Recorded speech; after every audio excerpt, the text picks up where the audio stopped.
missionária. O clamor com Márcia Martins. Ele vem cavalgando os montes, os pés ladrão pelos ventes, tem os olhos de fogo e voz de trovão. O clamor com Márcia Martins. O chão vai perder, o céu vai se abrir, e os anjos de Deus vão descer e subir. O chão vai perder, o céu vai se abrir, os anjos de Deus vão descer e subir. Senhor, Senhor dos exércitos.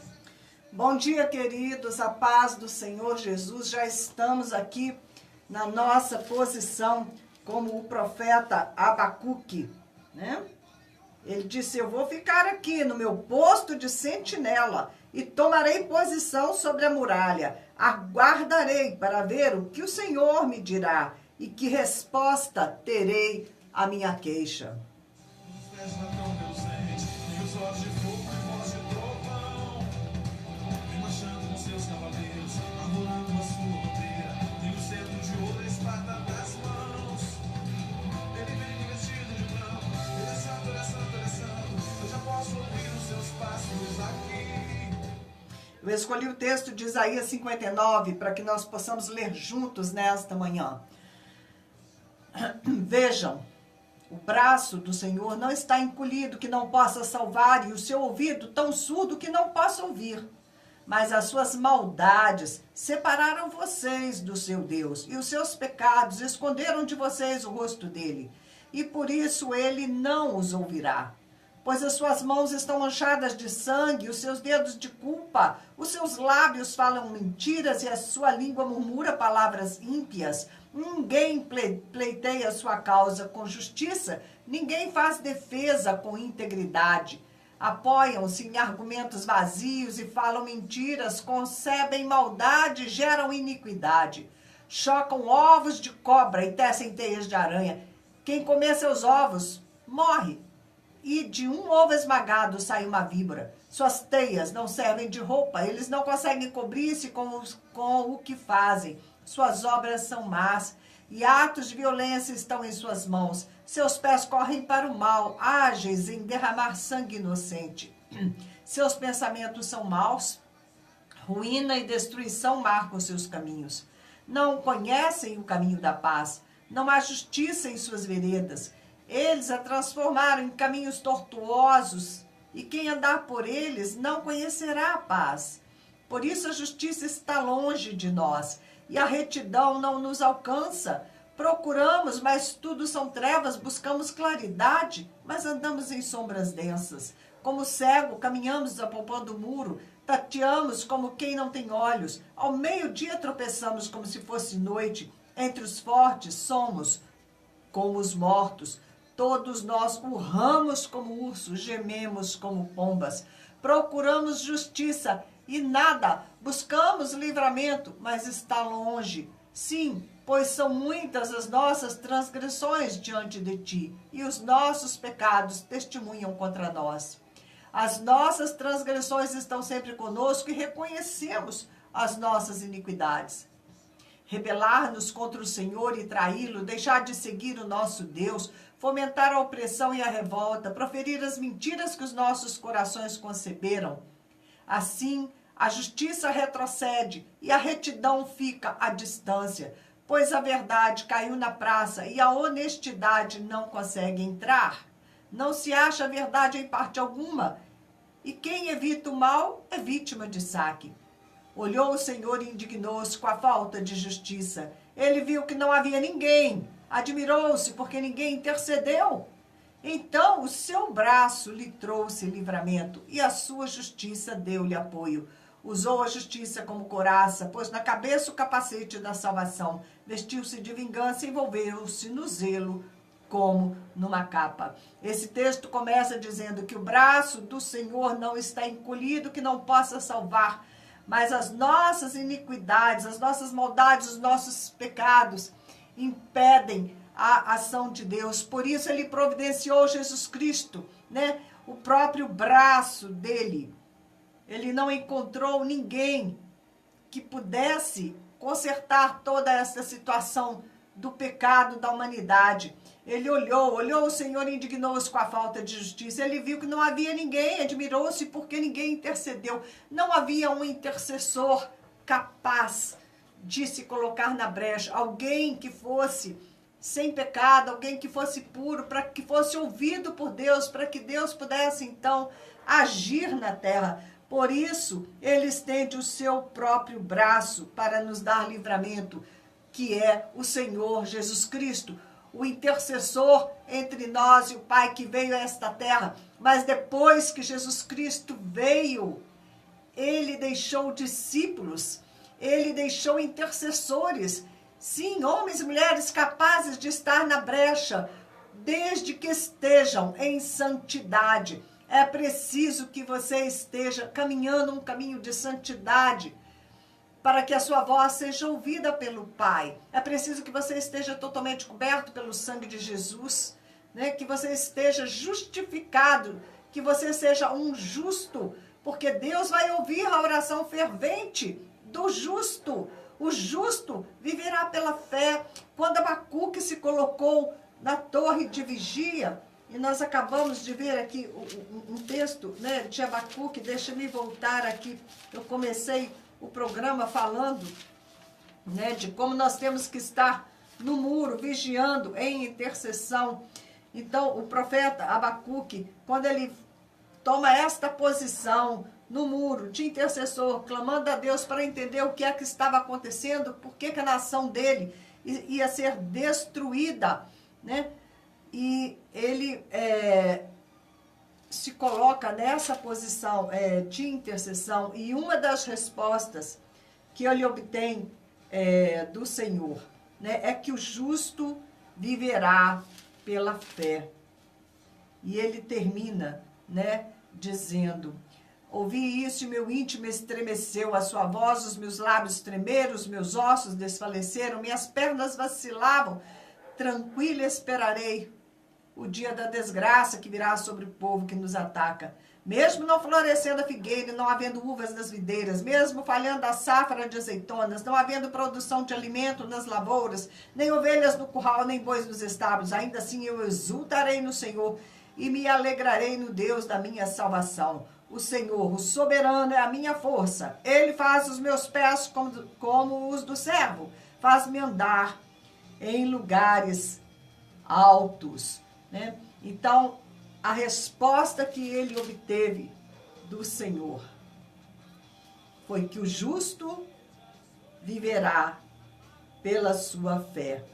O ímpio está, diz aqui, Abacuque 2:4, o ímpio está envaidecido, seus desejos não são bons, mas o justo viverá pela fé, pela sua fidelidade. De fato, a riqueza é ilusória e o ímpio é arrogante e não descansa. Ele é voraz como a sepultura e como a morte. Nunca se satisfaz. Apanha para si todas as nações e ajunta para si todos os povos, né? Mas o justo viverá pela sua fé.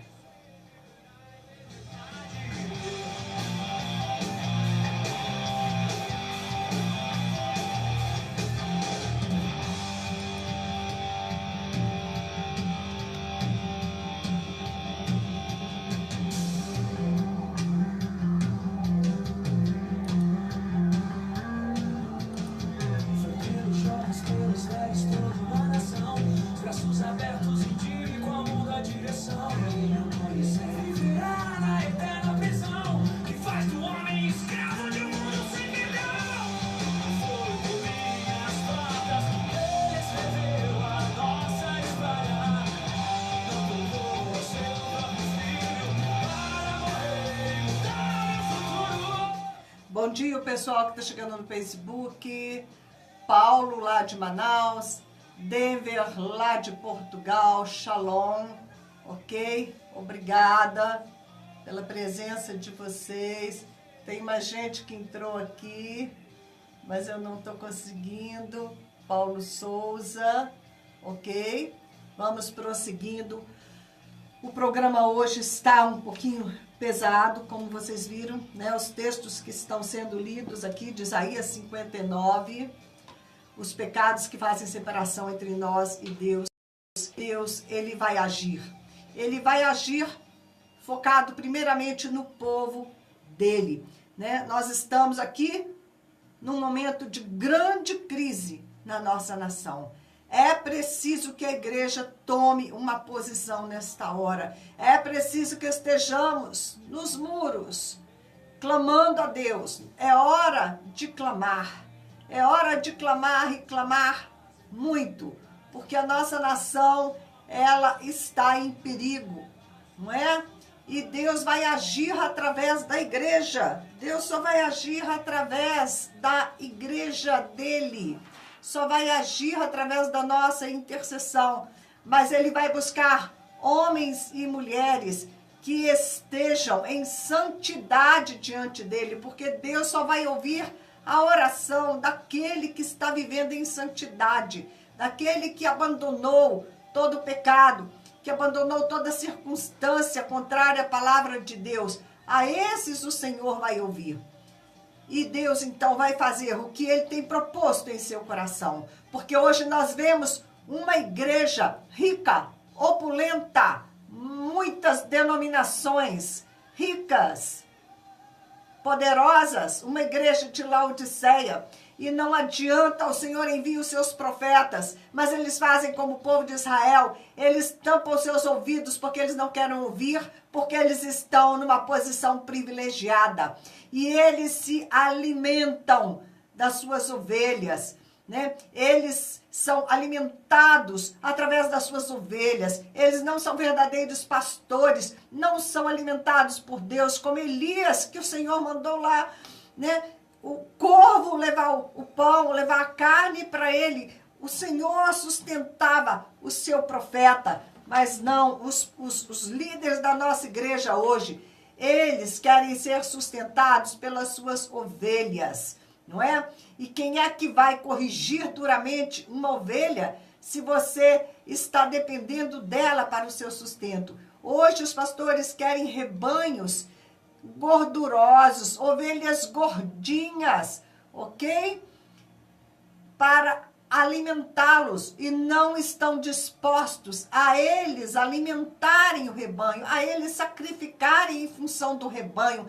Então quero ver o que vai acontecer quando Deus permitir que esta fonte seque, que este rebanho não tenha mais como sustentar o pastor. O que é que o pastor vai fazer? Eu creio que aquele que é falso pastor, ele vai abandonar o rebanho, porque não vai haver mais nenhum lucro para ele nisso. E só vão ficar os verdadeiros pastores, aqueles que estão preocupados com as suas ovelhas, aqueles que estão em posição de liderança para apacentar o rebanho, para levar as ovelhas a um lugar onde haja boas pastagens, para curar as feridas. Esses verdadeiros pastores vão ficar porque eles não trabalham, não são mercenários que trabalham pelo soldo, pelo que estão recebendo, pelo que estão enriquecendo à custa do rebanho.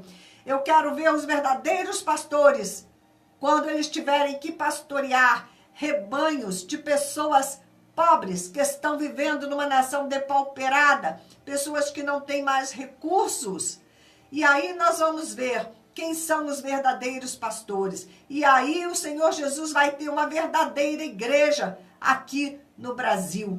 Só tem uma maneira de Deus lidar com tudo isso que nós estamos vendo, toda essa corrupção que nós estamos vendo no meio do povo que se diz povo de Deus. Ou vai ter que ser a perseguição para purificar, porque nós temos que ser purificados na fornalha como o ouro, para que seja extraído de nós, né, toda impureza e que permaneça somente aquilo que é para a glória de Deus, aquilo que é ouro, aquilo que é verdadeira obra do Espírito, queridos.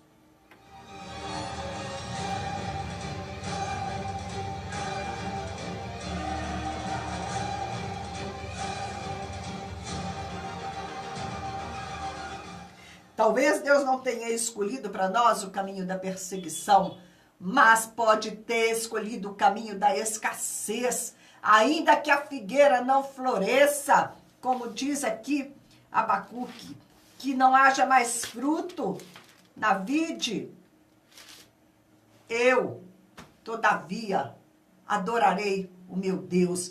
Então, é nesta hora de crise que os corações são testados, que as motivações são testadas. E talvez Deus vai permitir, sim, um empobrecimento da nação, para que aqueles que estão pastoreando os rebanhos do Senhor e que estão comendo as carnes das suas ovelhas, sejam expostos à luz da verdade de Deus. E Deus possa, então, levantar para o seu rebanho pastores segundo o coração de Deus, que vão trabalhar juntamente com o Espírito do Senhor para que surja uma noiva santa, uma noiva, a verdadeira noiva, né? É preciso, quem sabe, será necessário que isso aconteça para separar o joio do trigo, para ver quem é quem, porque já estamos nos dias da volta do Senhor e Ele está buscando uma igreja que o adore em espírito e em verdade. E quantos subiram à posição de liderança por interesses próprios, que não estão preparados, que não foram chamados pelo Senhor. E o que vai acontecer quando as ovelhas não tiverem mais o que oferecer e couber ao pastor e somente a ele oferecer, dar o alimento, cuidar, pagar um preço, né, com a própria vida para servir ao rebanho, como tem que ser, servir como servo, como aquele que seja o mais humilde de todos, o maior seja o que serve. Jesus, quando quis mostrar um modelo de liderança, ele se despiu de suas roupagens, colocou um avental de escravo e foi lavar os pés de seus discípulos como faz um escravo. Esta é a posição do líder, é de servir, é de ser o menor entre todos, aquele que nada possui, todavia tendo todas as coisas, que seja como a igreja de Esmirna, pobre, paupérrima, mas rica aos olhos do Senhor, e não como Laodiceia, opulenta, né, que se acha, eu sou um líder de sucesso, eu tenho uma igreja grande, eu tenho um templo luxuoso, eu tenho um carro, né, do último modelo, eu sou um referencial de prosperidade. Olha, assim que é o reino de Deus, vocês têm que prosperar, né, porque o reino de Deus é próspero, Deus é rico, nós temos que ser ricos. Esta visão vai cair por terra, esta visão errada precisa cair por terra, porque está baseada na concupiscência do ser humano, né? O verdadeiro evangelho é o evangelho do amor, e o amor pressupõe você abrir mão de si mesmo, você renunciar. O verdadeiro amor se dá, o verdadeiro amor renuncia, o verdadeiro amor paga preço com a própria vida, como Jesus pagou para que a noiva dele nascesse. E nós estamos precisando de ver no Brasil a verdadeira igreja em ação. Aqueles que estão dispostos a pagar um preço, a carregar o peso da intercessão, que dói também na tua carne, em favor dos que sofrem, em favor do reino de Deus, para que o Brasil seja uma nação solidária com os cristãos que estão sofrendo e morrendo no mundo inteiro, e não nessa posição em que se encontra hoje, né? Que é um retrato do mundo, grandes e poderosos, ricos no meio do povo de Deus, à custa de muitos que não têm nada, que estão pobres, tanto materialmente quanto espiritualmente.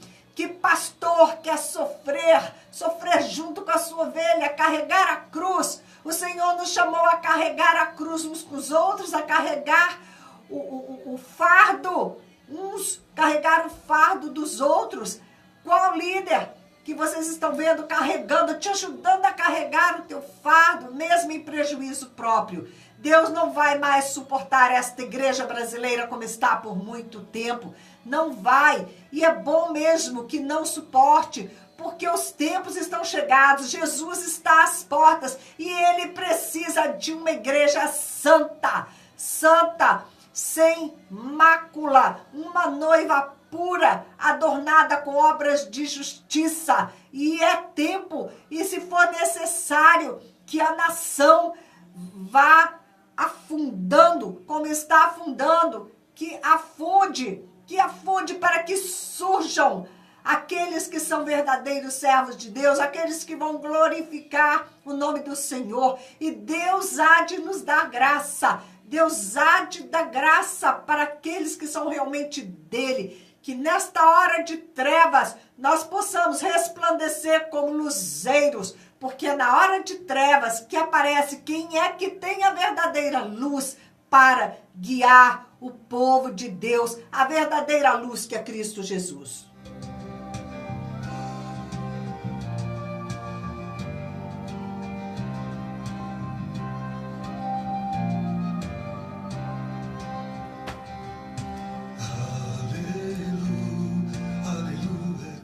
Vocês podem estar certo que nenhum dos poderosos está ouvindo a minha palavra e nenhum dos líderes que estão bem como líderes, que estão confortáveis em sua posição, nenhum deles vai dar crédito a essa palavra, como jamais deram crédito às palavras dos profetas do Senhor. E por isso todo o povo sofreu. Nós sofremos por causa dessas lideranças que estão desconcertadas diante do Senhor. Porque o dia que nós tivermos uma igreja digna na nossa nação, nós teremos uma nação digna. Porque o testemunho hoje que nós estamos presenciando da igreja que se chama pelo nome do Senhor é horroroso, é deplorável o testemunho que a igreja está dando. O pecado campeia no meio dos membros das igrejas sem que ninguém seja punido, ninguém seja questionado, ninguém seja corrigido. E o pecado que está no mundo é tido como comum e normal no meio da igreja. E, via de regra, começa pela liderança, lideranças adúlteras, lideranças que não têm compromisso com o Senhor. Mas vocês podem estar tranquilos, essa mensagem não vai fazer efeito, não vai chegar aos ouvidos dos poderosos, não vai. Por isso Deus tem que, mais do que usar os profetas, mais do que usar a nossa palavra, Ele usa as circunstâncias, não é? E se o que importa para esses poderosos é o dinheiro e a boa vida, o Senhor pode muito bem dar um jeito nisso. Nem que para isso Ele tenha que empobrecer todo o rebanho. Aqueles que são do Senhor vão receber o pão e a carne através do bico do corvo, porque Deus é fiel àqueles que são fiéis a Ele. O Deus que sara o cego, faz o morto levantar. O Deus onipotente, Ele luta em meu lugar. O Deus do impossível. Eu tenho acompanhado a situação na Venezuela. Eu tenho pastora, amiga na Venezuela, e ela fala como está a situação, e ela conta, ela tem uma igreja no bairro pobre, e eu pergunto, mas vocês estão conseguindo comer? Está tendo alimento? Ela falou assim, às vezes falta um pouco, mas Deus é fiel conosco. É incrível que toda a Venezuela perecendo, essa pastora está ali de pé e alimentando as crianças do bairro, não é? E Deus vai cuidar do povo dele. Nós precisamos tirar esse temor do nosso coração, né? E mudar a nossa posição, porque o justo viverá pela sua fé. Mesmo que o seu carro não tenha gasolina, mesmo que a sua geladeira esteja vazia, mesmo que você está perdendo o conforto que você tinha antes, ok? Não se preocupe, se você é um justo diante do Senhor, você vai viver pela sua fé e Deus vai cuidar das suas necessidades, porque Ele tem compromisso com os seus pequeninos, aqueles que têm compromisso com Ele.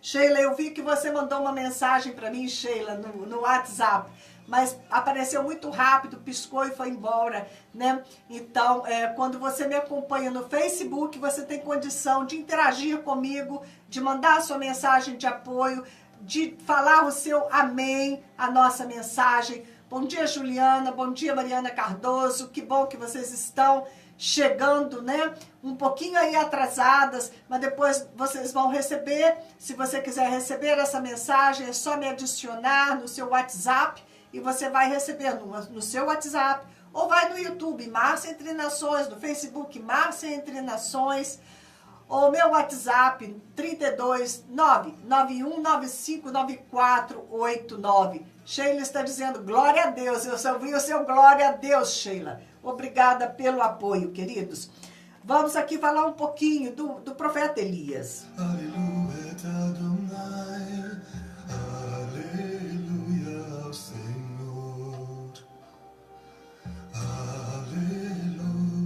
Aleluia, Adonai. Enquanto eu estou falando de igreja, me lembrei do depoimento que eu assisti ontem, o deputado Magno Malta, fazendo uma acariação daquele pastor, me parece que George, aquele que teria estuprado e matado os seus 2 filhos queimados, não é? Eles teriam sido violentados, espancados e queimados pelo próprio pai, que se diz um pastor, que estava na posição de pastor de uma igreja. E eu fiquei assistindo aquilo. Aliás, eu quero parabenizar o deputado Magno Malta. Ele citou a palavra de Deus todo o tempo. Ele agiu como agiria um servo de Deus realmente. Digno de admiração. Ok? O deputado Magno Malta. Realmente, você vê, é um homem de Deus, né? Outro dia eu disse para vocês que eu botei ele no detector de corruptos, ele não tem nenhum processo contra ele, que Deus o conserve, né? Que Deus o conserve. Mas nessa criação ele colocou inclusive algo que eu não conhecia a respeito dele, que ele teve um tumor na coluna e ele ficou paraplégico por causa deste tumor. E ele passou um período muito difícil e de repente o Senhor curou de tal maneira que hoje ele corre, ele faz tudo normalmente. E talvez por isso, né, pela experiência que ele passou com o Senhor, ele tenha se tornado um servo confiável, mesmo estando em posição de poder. E eu faço votos que ele seja realmente, né, este homem confiável. E ele estava fazendo essa cariação com este pastor. Você pode colocar lá no YouTube, que você também pode assistir, né? E este, que era um pastor, ele realmente, né, tudo leva a crer, todos os exames que foram feitos identificaram, né?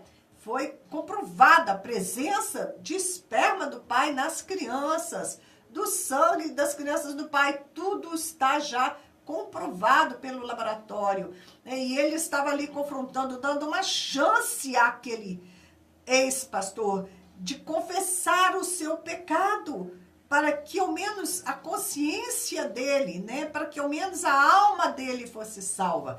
Inclusive, entre as perguntas, né, ele perguntou para ele se ele havia sido abusado na infância. E esse ex-pastor disse que sim, que havia sido abusado. E por ter sido abusado, ele se tornou um abusador.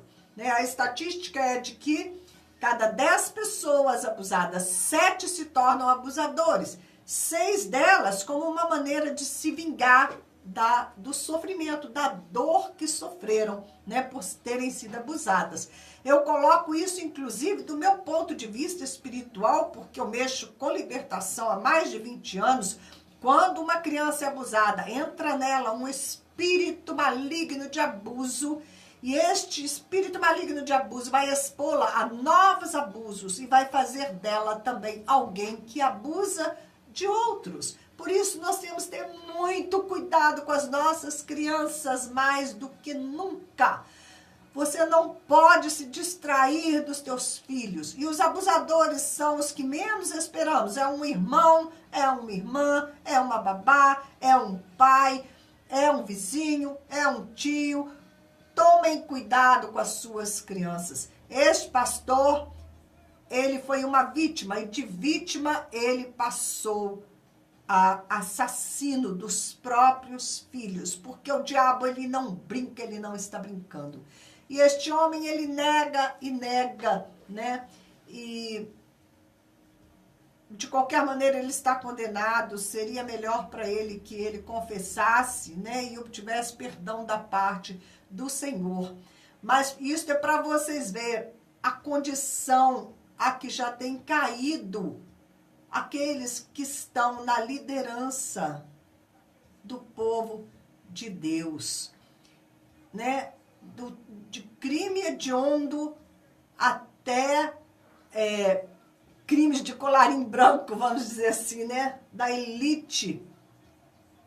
Você está vendo todo o escândalo, né? Então, sai dela, povo meu. Não acompanha aqueles que estão nos caminhos errados, caminhando em caminhos tortuosos. Você tem que se voltar para a palavra de Deus, você tem que checar a sua vida com a palavra do Senhor, você tem que alinhar a sua vida com a palavra de Deus. E aqueles que pregam, que são falsos profetas, eles têm mel nos lábios, facilmente eles te levam por caminhos de engano, usam de sofisma, de falsos raciocínios para te convencer de que o errado é certo e de que o certo é errado. Mas você é indesculpável porque você tem o Espírito de Deus.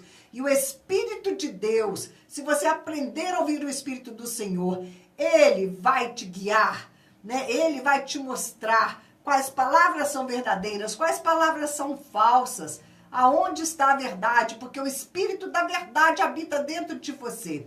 E se você está andando atrás de falsos ensinos, de falsos profetas, em caminhos tortuosos, é porque o teu coração está torto. E você está ouvindo aquilo que você quer ouvir, aquelas palavras estão agradáveis aos teus ouvidos, né? Como diz a palavra lá, que ia chegar um tempo em que as pessoas iam ter comichão nos seus ouvidos, ia gostar de ouvir as coisas erradas que estão sendo ditas, né? E pior cego é aquele que não quer ver. Pior surdo é aquele que não quer ouvir. Por isso, nas últimas palavras de Jesus, a sua igreja em Apocalipse, quando ele escreveu para 7 igrejas, ele falou: quem tem ouvidos, ouça o que o Espírito diz à igreja.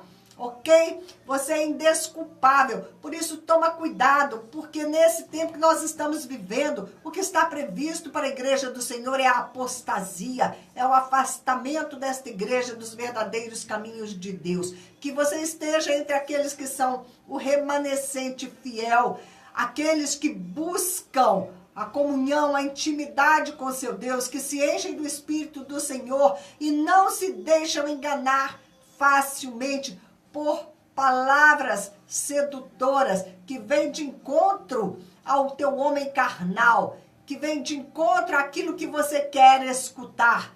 Não, se volte para a palavra de Deus.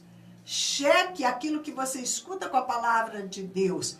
E não adianta você falar: ah, Deus conhece o meu coração, Deus vai entender porque eu estou fazendo assim. Não, não vai. Deus tem compromisso? Não é com você. Deus tem compromisso, primeiramente, é com a verdade da palavra dele. E é você quem tem que andar segundo os caminhos do Senhor. Não ande segundo o exemplo que os homens estão dando.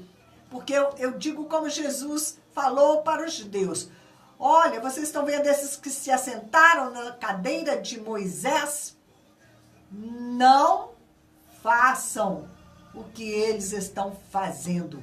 Acompanhem a minha palavra que eles leem nas sinagogas. Acompanhem, sim, o que eles ensinam de bom vocês devem fazer, mas não façam o que eles estão fazendo. Aqueles homens, eles queriam poder, eles queriam estar numa posição privilegiada, eles se faziam de espirituais, orando nas esquinas, nas praças, para obter louvor do homem. Todo líder que está à procura de louvor do homem, que está à procura de poder, que está à procura de riquezas, não é digno de ser chamado, né, pastor ou qualquer outro nome de liderança, porque o modelo que Jesus nos deixou é para que você seja o menor de todos, porque maior é o que serve.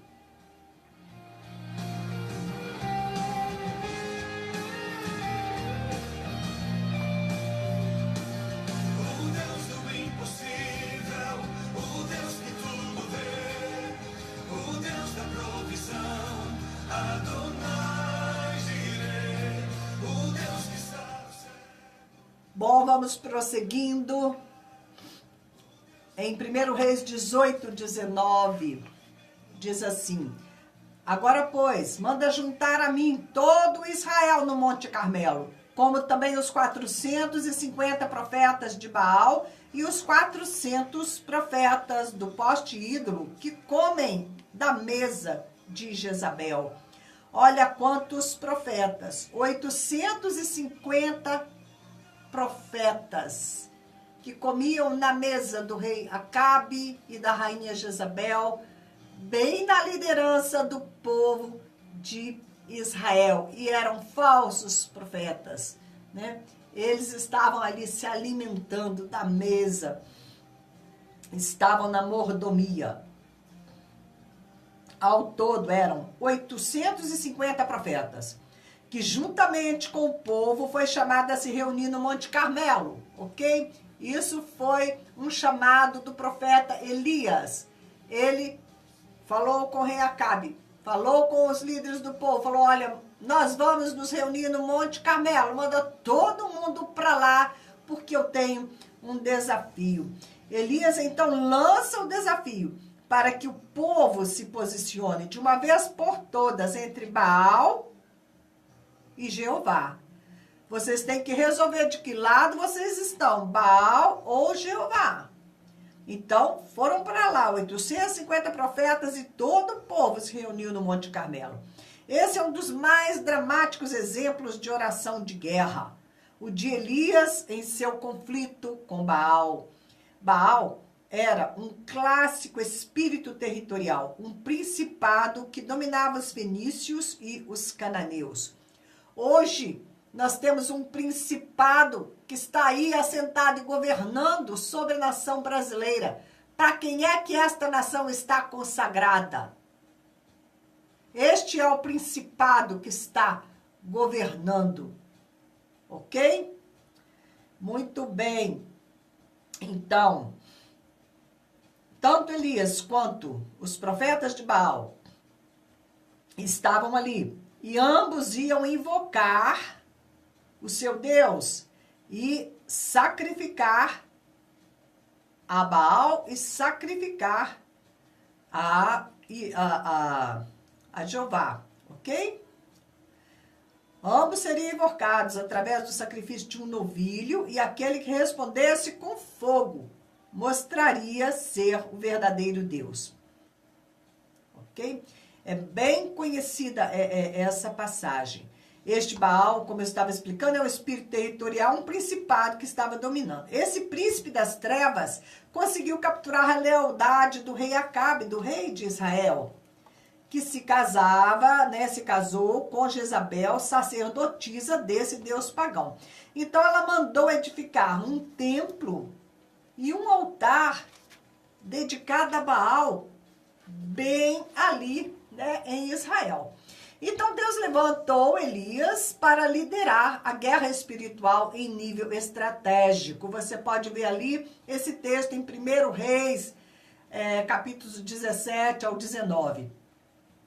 Elias não estava propriamente lutando contra carne e sangue. Ele não estava lutando contra Jezabel e Acabe, mas contra principados e potestades, contra Baal e as suas forças das trevas.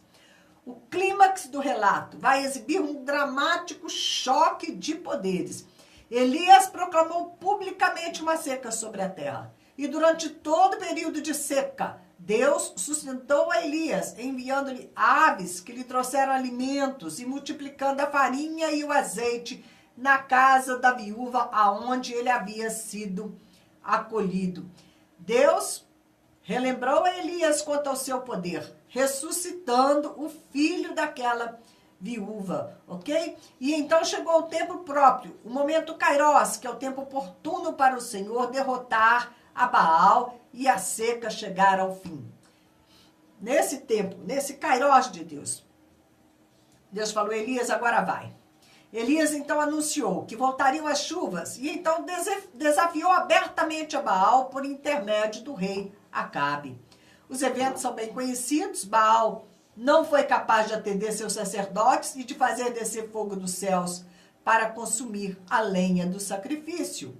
Mas Deus assim o fez. Depois que a lenha já havia sido ensopada com água, mesmo assim, fogo desceu do céu, né, e queimou a lenha, queimou tudo, queimou todo o sacrifício.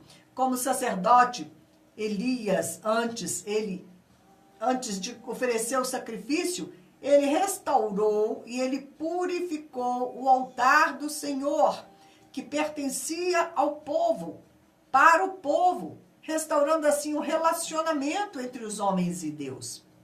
A intercessão é uma função sacerdotal de levar as cargas do pecado da humanidade diante de Deus, para que haja perdão e reconciliação. Ok? Ao oferecer a oferta, Elias diz, segundo a tua palavra, fiz todas essas coisas. O verdadeiro intercessor está identificado com o coração de Deus e age obedecendo a ordens. Por isso, ele pôde dizer em seguida, responde-me, Senhor, responde-me para que esse povo saiba que tu, Senhor, és Deus e que a ti fizeste retroceder o coração deles. Então, caiu fogo do Senhor e consumiu o holocausto, a lenha, as pedras, a terra e ainda lambeu a água que estava no rego. Texto de 1 Reis, capítulo 18, de 36 a 38. A cruz tornou-se o palco do conflito. O texto que nós lemos de Isaías 59 fala que Deus providenciou, né, um intercessor na brecha, alguém capaz de nos redimir, um redentor, que é Jesus Cristo. Esta palavra redentor ali quer dizer resgatador. E alguém para ser o resgatador, como, né, na história de Ruth, né, que ela foi, história de Ruth, que, nossa, tem hora some o nome. Ela foi resgatada, né? Então, o resgatador tinha que ser da mesma família, do mesmo sangue, ok? Então, Jesus, para que ele se constituísse em nosso remidor, em nosso resgatador, ele tinha que ter o mesmo sangue que nós. Por isso, foi necessário que ele se encarnasse, que ele tomasse o corpo humano, que ele se tornasse irmão, para que o sangue dele pudesse ser derramado a nosso favor. Porque na medida em que nós, quando recebemos a Cristo, nascemos de novo, nós temos o mesmo sangue de Jesus. E então ele pode, porque nós temos o mesmo sangue que ele, se tornar o nosso resgatador. Boaz, que eu estava tentando lembrar o nome de Boaz, assim como Boaz foi o resgatador de Ruth, Jesus, né? Boaz é um tipo de Jesus ali resgatando Ruth. Nós também somos resgatados por Jesus Cristo, mas para isso é necessário que ele venha, que ele se encarne, que ele se torne homem, que tenha o mesmo sangue que nós, que a gente receba Jesus como o nosso irmão, recebendo Deus como nosso Pai, Jesus como nosso irmão. Assim que entramos para a família de Deus, então teremos o mesmo sangue do Cordeiro sobre nós, o mesmo sangue de Jesus Cristo. E por ser nosso parente de sangue, ele pode ser o nosso remidor, o nosso resgatador, e ele paga o preço, então, por nós. Ele fez assim o papel maior de intercessor, ok? Ele desceu da sua glória para assumir este papel, para entrar na brecha por nós. E hoje ele nos concede a honra de sermos intercessores, de também carregar, né, uma vez que nós estamos justificados pela fé e cobertos pelo sangue de Jesus. Nós temos autoridade de comparecer diante do trono do Pai como intercessores, como sacerdotes, como profetas, para fazer o papel aqui que Elias fez, né? Senhor, eu estou fazendo conforme o Senhor me mandou fazer, né? Responde-me para que o povo saiba que tu, Senhor, és Deus, e que a ti fizeste retroceder o coração deles. Então caiu o fogo do Senhor e consumiu, né? Até a água o fogo lambeu. Enquanto os profetas de Baal, eles ficaram ali se martirizando, e Baal não respondeu coisa alguma, ok? Então, o verdadeiro Deus foi aquele que respondeu com fogo. E isso fez com que o povo, né, tomasse aquele susto e eles entendessem que eles estavam seguindo aquele líder. E aquele líder era um líder demoníaco, embora fosse o rei da nação, ele estava servindo a Baal e Baal não era Deus. E o embaraço público foi tanto que os 450 profetas de Baal foram executados. Mas ainda havia uma tarefa final para o intercessor Elias. Os céus já estavam abertos pela quebra do poder de Baal. Através disso, os céus foram abertos, o poder de Baal foi quebrado. Apenas através de um intercessor, Elias, que era homem como nós. E ele orou, e não choveu durante 3 anos e meio em Israel. Depois ele orou, choveu, voltou a chover. E agora, né, que os céus estavam abertos, os céus espirituais abertos pela derrota de Baal, ele quebrou o poder daquele principado. Então, ele agora estava em condições de gerar a chuva. E ele encurva-se para a terra, mete o rosto entre os joelhos. Uma posição em que as mulheres davam a luz. E ele se entrega ao trabalho de gerar até que uma pequena nuvem nasce no céu. Foi quebrado o poder daquele espírito territorial e vieram as chuvas. Enquanto ainda o temporal se formava, diz a palavra que a mão do Senhor veio sobre Elias. E ele correu cerca de 27 quilômetros, alcançando e passando adiante de Acabe. Ou seja, em grande velocidade. Essa é mais uma característica do verdadeiro intercessor. Ele sempre corre adiante.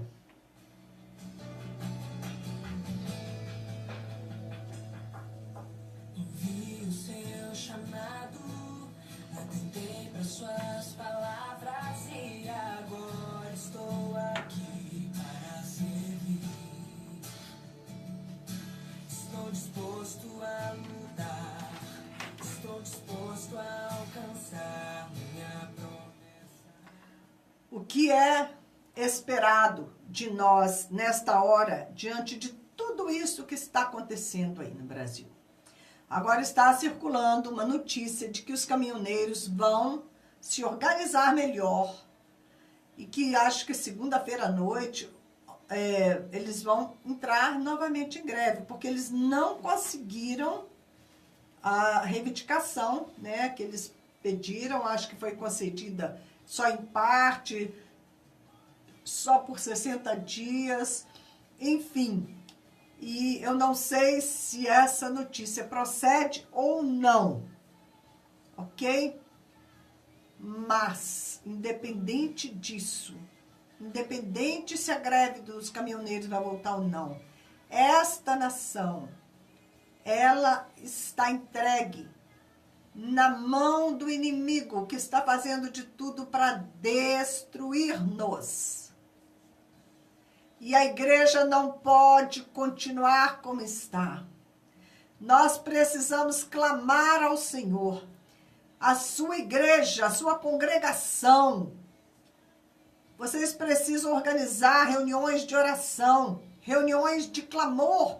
Organizem reuniões de clamor. Façam propósitos de jejum, de oração com o Senhor. Clamem durante 7 dias seguidos pelo Brasil. Clamem as promessas de Deus para a nossa nação, de que o Brasil seria um celeiro de missões, uma nação de adoradores. Peçam ao Senhor que limpe o povo dele, que limpe as igrejas, que destitua as falsas lideranças, que destrua o pecado que campeia no meio do povo dele. Precisamos de intercessores que chorem pelo pecado que está no meio do povo de Deus. Precisamos de intercessores capazes de chorar, capazes de fazer como Elias, que tomou a posição lá de uma mulher quando vai gerar uma criança, que não é uma posição bonita, é uma posição de humilhação. O intercessor, ele assume esta posição de humilhação, como Jesus, que se humilhou e desceu para vir para a posição de intercessão, porque o que serve é aquele que desce, que se faz servo de todos. Que Deus possa levantar verdadeiros intercessores no meio do povo dele, sacerdotes fiéis capazes de, nesta hora, mover-se e mover movimentos de oração. Queridos, a tua igreja, o teu povo precisa se reunir para clamar pelo Brasil. Vocês precisam se reunir para clamar pelo Brasil. Mas antes que clamem pelo Brasil, consertem as suas vidas, porque Deus não vai ouvir o teu clamor se você estiver em pecado, se você não estiver correto diante do Senhor. A mão dele, o braço dele vai ficar encolhido. Você precisa ter seus pecados confessados. Você precisa estar debaixo da cobertura do sangue de Jesus, com seus pecados expiados pelo sangue. E aí sim você pode comparecer para clamar e Deus vai ouvir a sua voz. O que fazer? Precisamos nos levantar nesta hora. Precisamos nos levantar nesta hora. Precisamos de um avivamento de oração. Precisamos de um movimento de oração. Marque reuniões de oração. Se forem 2 ou 3, ainda assim que sejam 2 ou 3, como um Daniel, né, que ele era corretíssimo, íntegro na presença do Senhor. E Deus falou: você é um homem muito amado meu. Quando você começou a clamar, eu já enviei a resposta da sua oração. E o anjo saiu e o anjo pelejou contra o anjo das trevas que estava dominando esta nação, para que o povo fosse liberado do cativeiro. Também nós vimos ali a guerra, Moisés, né, e o povo de Deus combatendo contra Amaleque. Josué estava lá embaixo, lutando, pelejando, mas a guerra só foi vencida porque Moisés estava ali em cima do monte, com as mãos erguidas, intercedendo, apoiado na sua intercessão, né, por 2 outros que estavam ali com ele. Onde tem 2 ou 3, o Senhor se faz presente. Toda indulgência tem que sair do meio do povo de Deus. Nós precisamos acordar enquanto é tempo, porque o tempo já se esgotou. Nós estamos caindo em escravidão. O Brasil está caindo num buraco sem fundo. Vamos nos mexer, vamos organizar grupos de oração. Eu tenho todo o tempo falado, é hora de clamar. Vamos levantar nosso clamor a Deus. Nós precisamos fazer isso, clamar a Deus por uma igreja santa, uma igreja santificada, uma igreja avivada que possa socorrer esta nação, porque o barco está afundando, ok? Vamos tomar a nossa posição, vamos clamar a Deus. Senhor, perdoa o pecado da tua igreja. Senhor, move no meio do teu povo. Envia o teu fogo purificador, o teu fogo refinador, Senhor, para que o remanescente fiel se levante nesta hora, porque é hora de clamar, Senhor. É hora de clamar, porque depois, Senhor, depois que tudo tiver acontecido, depois que a economia do Brasil estiver irrecuperável, então, Senhor, vai ser muito mais difícil, vai ser muito mais sofrido, Pai.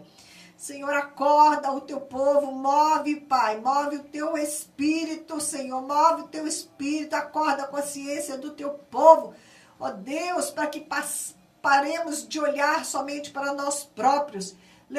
Nós precisamos levantar os nossos olhos, ó Deus, nós precisamos abençoar a nossa nação, precisamos levar os fardos de intercessão. Pai, em nome de Jesus, nós oramos, intervém, Senhor, intervém no nosso país, não permita que o diabo venha destruir, Senhor, mas que tudo seja transformado para o teu propósito maior, para o teu propósito maior, Senhor. Pai, nós oramos em nome de Jesus, eu ato todo espírito de medo no meio do teu povo, que nesta hora possamos nos levantar fortes, ungidos por ti, Senhor, que venha uma graça especial, Senhor, sobre aqueles que são teus verdadeiros servos, para que se levantem nesta hora, Senhor, porque o Senhor não quer destruição, o Senhor quer correção, o Senhor quer uma igreja pronta, uma noiva ataviada para o noivo, e isso tudo talvez seja necessário, Senhor, para uma purificação no meio do teu povo, e para que através do sofrimento o restante da população possa entender que eles estão dobrando os seus joelhos a Baal, que eles estão servindo ao principado para o qual foi consagrada esta nação, e não estão servindo a Jesus Cristo, não estão servindo ao verdadeiro Senhor, aquele único que morreu na cruz para te salvar, para me salvar. Senhor, que o Senhor possa abrir os olhos aos cegos nesta nação. Às vezes, Pai, só mesmo algo de muito radical. Nós queremos evitar, nós não queremos ver, Senhor, toda a miséria que está por vir, Senhor. Mas que o Senhor, na tua soberania, possa transformar tudo isso em favor do teu reino, para que haja salvação, para que haja salvação, para que haja salvação. Eu oro em nome de Cristo Jesus.